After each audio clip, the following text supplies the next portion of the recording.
So over here in my inbox, you can see that I got 3 mails, and these aren't the only mails that I have. Actually, I can go around and access out other mails that I have by going around over here onto the all mail section.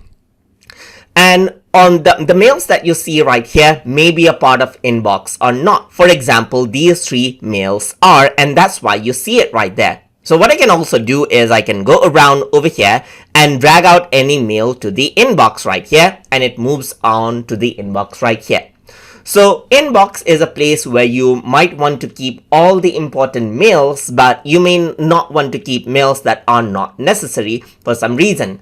So in that case, what you can do is you can archive out the mails so that they are not deleted, but they are still there for future use. So in that case, you can go around and hover around in an email that you have right here, and then click on the archive button right here. Once you do that, the email will be archived. What you can also do is you can open up a particular mail that you want to archive, and then you can go around and click on the archive button over here just like this as well.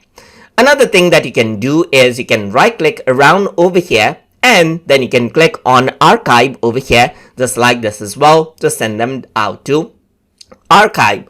So to access them, all you need to do is go around onto more and go to the all mail section, and you will see those emails here.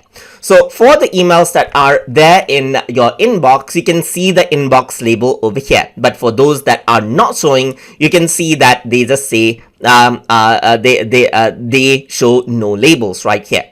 So you can go around and right click right here and label them out over here just like this. So you can go around and then not label, but you can go around on to move to an inbox so that the inbox label appears once more. You can go around, right click and move them out over here onto inbox, and what happens is under the inbox you can see all of them right there. And that is how you can go around and then archive out emails inside of Gmail. So I hope you guys learned something as always, and as always, please like, comment, share and subscribe.